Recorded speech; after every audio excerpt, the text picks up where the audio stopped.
감사드립니다. 오늘도 주의 전에 나와 주님 앞에 나와 우리의 마음을 쏟아내며 또 말씀을 들으며 찬양합니다. 하나님, 이 시간 함께 해주셔서 주의 은혜가 넘치게 하여 주시고 주의 말씀으로 인하여 우리 안에 새로운 결단과 새로운 다짐과 감사와 또 주님을 향한 마음으로 가득 차게 하여 주시옵소서. 처음 시간이 오니 피곤한 우리의 육신을 깨워주시고 주님의 성령으로 충만케 하여 주시옵소서. 예수님의 이름으로 기도드리옵나이다. 아멘. 오늘 우리에게 주신 하나님의 말씀은 요한복음 2장 13절부터 25절의 말씀입니다. 요한복음 2장 13절부터 25절의 말씀입니다. 제가 가진 신약성경 144쪽입니다. 요한복음 2장 13절부터 25절까지의 말씀을 한 절씩 교독하여 읽도록 하겠습니다. 유대인의 유월절이 가까운지라 예수께서 예루살렘으로 올라가셨더니 성전 안에서 소와 양과 비둘기 파는 사람들과 돈 바꾸는 사람들이 앉아 있는 것을 보시고 노끈으로 채찍을 만드사 양이나 소를 다 성전에서 내쫓으시고 돈 바꾸는 사람들의 돈을 쏟으시며 상을 엎으시고 비둘기 파는 사람들에게 이르시되 이것을 여기서 가져가라. 내 아버지의 집으로 장사하는 집을 만들지 말라 하시니 제자들이 성경 말씀에 주의 전에 사모하는 열심이 나를 삼키리라 한 것을 기억하더라. 이에 유대인들이 대답하여 예수께 말하기를 내가 이런 일을 행하니 무슨 표적을 우리에게 보이겠느냐. 예수께서 대답하여 이르시되 너희가 이 성전을 헐라 내가 사흘 동안 일으키리라. 유대인들이 이르되 이 성전은 46년 동안에 지었거늘 내가 3일 동안에 일으키겠느냐 하더라. 그러나 예수는 성전된 자기 육체를 가리켜 말씀하신 것이라. 죽은 자 가운데서 살아나신 후에야 제자들이 이 말씀하신 것을 기억하고 성경과 예수께서 하신 말씀을 믿었더라.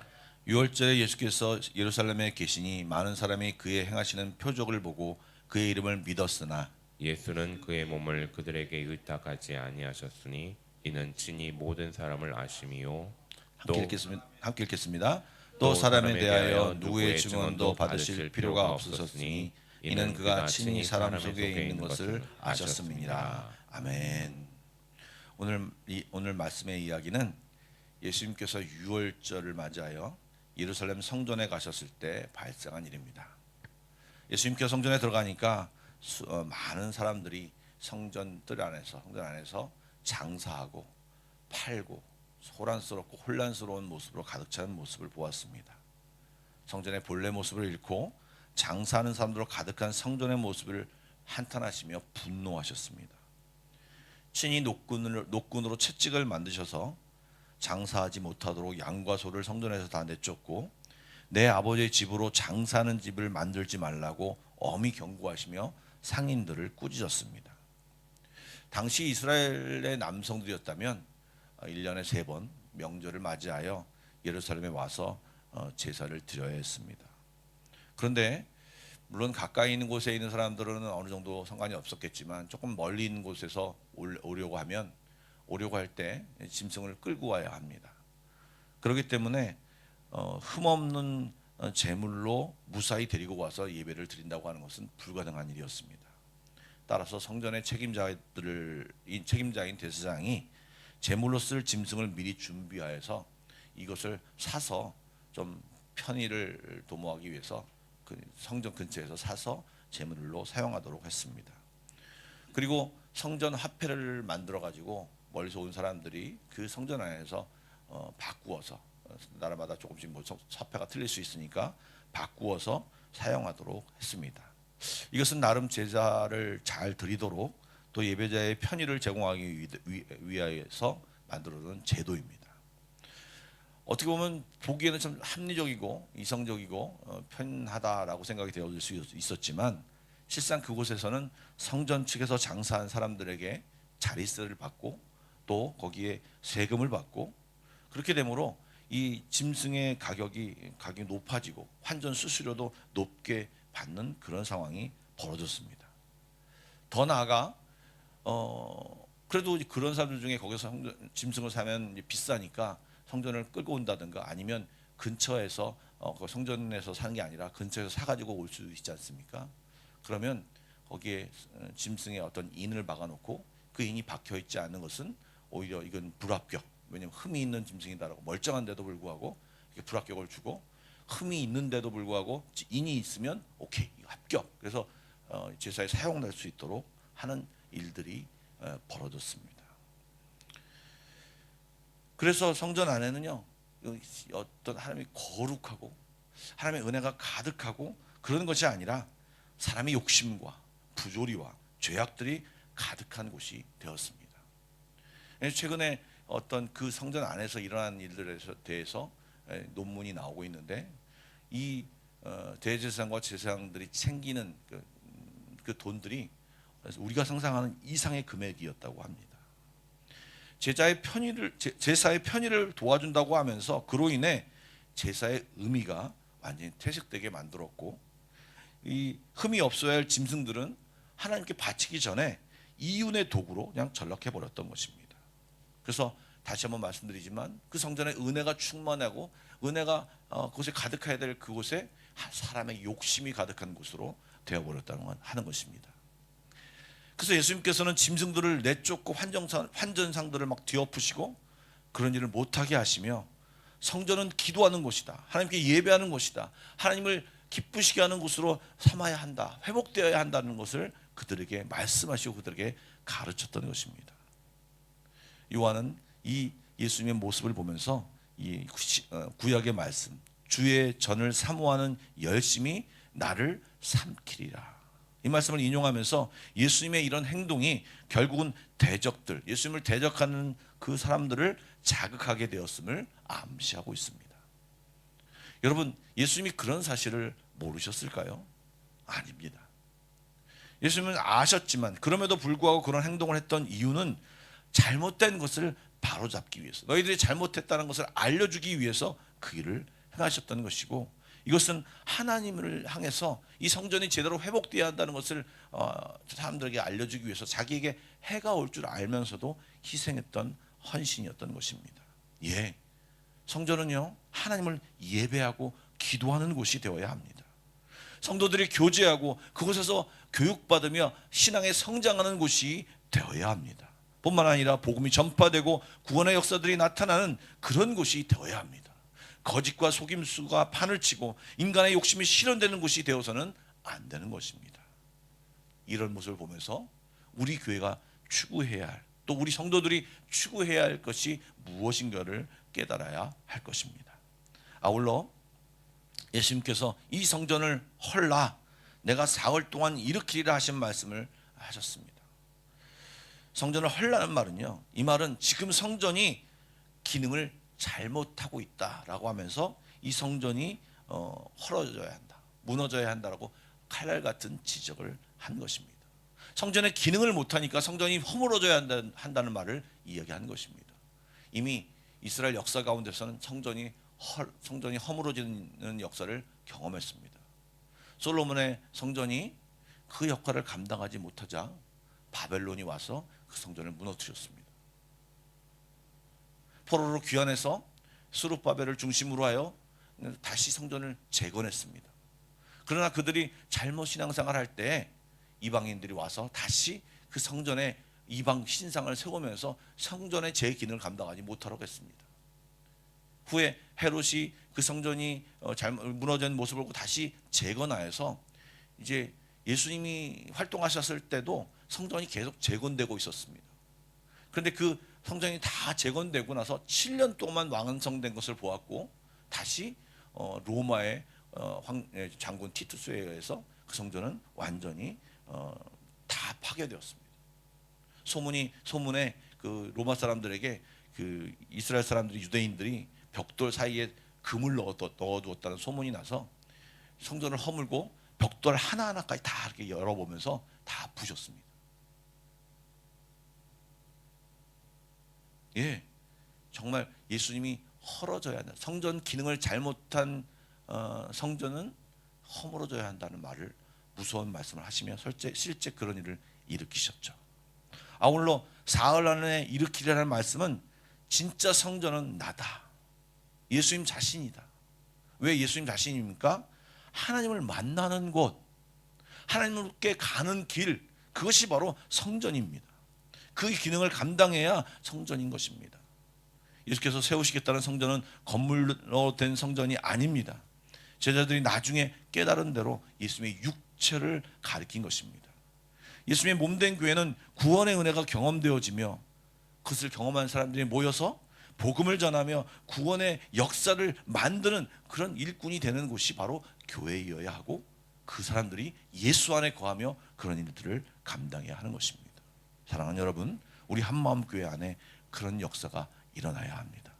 인간의 욕심이 아닌 하나님의 은혜가 충만한 교회가 되어야 할 것입니다. 아울러 무시무시한 하나님의 경고가 우리 안에도 있습니다. 우리 교회도 하나님의 역할을 감당하지 못할 때, 하나님의 역사를 이루지 못하는 교회가 될 때, 이 교회는 있어야 할 명분이 없는 것입니다. 그리고 부분적이긴 하지만 중요한 메시지가 여기 하나 더 있습니다. 여러분, 그 당시에 그 예수님의 말, 사흘 후에 일으키리라 하는 이 말을 많은 사람들이 알지 못했습니다. 심지어 제자들도 알지 못했습니다. 그래서 유대인들이 46년 동안 지은 성전을 네가 어떻게 사흘 만에 세우겠느냐라고 반문했습니다.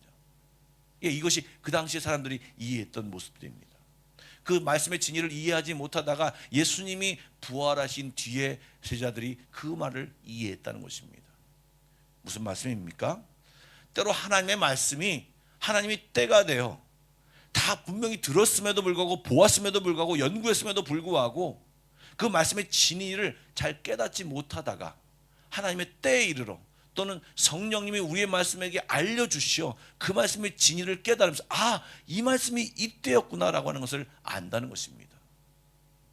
그 말은 결국 우리가 말씀을 보면서 하나님, 이 말씀을 깨닫게 해주십시오, 하나님 성령의 조명과 주님의 이 말씀을 깨닫게 해주실 때까지 이 말씀을 깊이 알 수 없는 상황이 있다는 것입니다.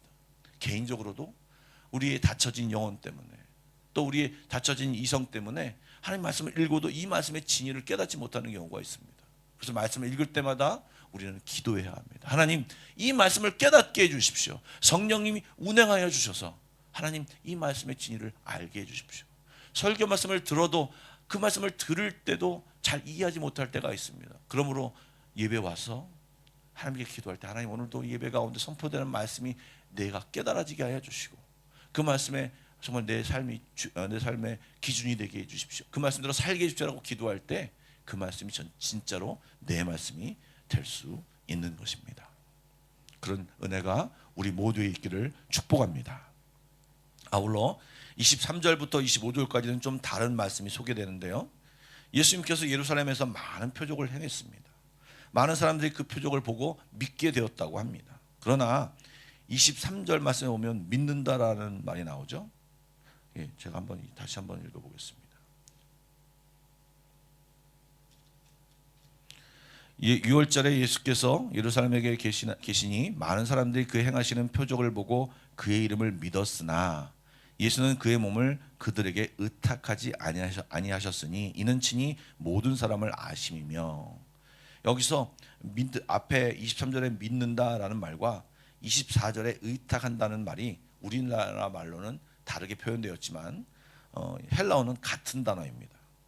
그래서 직역하면 그들은 예수님을 믿었으나 예수님은 그들의 믿음을 믿지 않았다는 말씀으로 해석할 수 있습니다. 예수님께서 표적을 행하시고 많은 사람들이 자기를 믿자 그들 안에 있는 믿음, 표적을 보면서 어떤 그 표적으로 인하여 아주 얄팍한 믿음을 아시고 그것이 얼마나 쉽게 흔들리고 쉽게 변할 수 있는 믿음인지를 아시고 그 예수님께서 그들의 믿음을 그렇게 신뢰하지 않으셨다는 것입니다. 정확히 말하면 그들의 믿는 동기가 무엇인지를 아셨다는 말입니다. 이런 믿음은 온전한 믿음이 아닙니다. 기적으로 인하여 생기는 믿음이 아니라 예수님을 바라보고 예수님 안에 있는 정말 구원의 능력을 바라보고 그 예수님을 믿을 때 그 믿음이 진짜 믿음이 되는 것입니다. 예수님께 초점을 맞추고 그 말씀을 믿을 때, 예수님을 믿을 때 바로 그것이 진정한 믿음이고 구원 얻는 믿음인 것입니다. 또한 성경은 주님께서 우리의 마음을 정확히 아신다라고 말씀하고 있습니다. 주님이 우리의 마음의 중심을 들여보실 수 있다라고 하는 것입니다. 우리는 믿음이 있는 채 얘기하고 믿음이 있는 것처럼 행동하지만 주님은 우리의 마음의 중심에 더럽고 추하고 악한 죄를 가지고 있는 것을 아신다는 것입니다.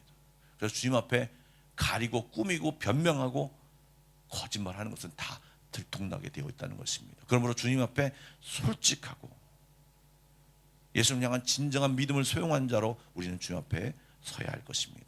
그러기 위해서 성경을 열심히 읽고 그 안에 정말 내가 어떤 일을 행해야 될지를 발견하고 그대로 행하며 내가 얼마나 말씀에서 벗어나 있는지를 말씀을 보며 점검하며 인간의 욕심으로 가득 찬 우리가 아니라 성령의 충만함과 하나님의 은혜가 가득 찬 우리 자신 그리고 우리 교회가 되도록 우리를 점검하고 체크해야 할 것입니다. 또한 우리 몸은요 성령이 거하시는 성전입니다. 그러므로 우리 날마다 정결하고 청결하고 이런 몸으로 유지할 수 있도록 우리는 노력해야 할 것입니다. 그리고 형식적인 신앙생활에 빠지지 않고 열매 있는 신앙생활을 할 수 있도록 주님을 꼭 붙들고 주님과 함께 해야 할 것입니다. 이런 모습이 이 2025년 안에 우리 안에 넘치도록 나타나기를 주님의 이름으로 축복합니다. 기도하겠습니다. 소망의 하나님, 우리 한마음교회가 하나님이 기뻐하시는 구원의 역사가 풍성한 교회가 되기를 원합니다. 사람의 욕심과 사람의 기쁨을 구하는 교회가 아니고 하나님의 은혜와 하나님의 뜻을 구하는 교회가 되기를 간절히 소망하오니 성령님 알려주시고 깨닫게 하여 주시고 그런 일을 감당할 힘과 능력을 허락하여 주시옵소서.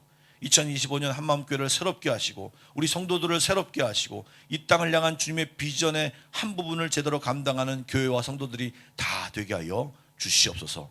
또한 우리 모두는 각 구성원들이 오니 우리 모두를 거룩하게 하시고 맡겨진 일에 충성을 다하며 정말 주님 앞에 온전히 나아가는 그런 성도들이 다 되게 하여 주옵소서.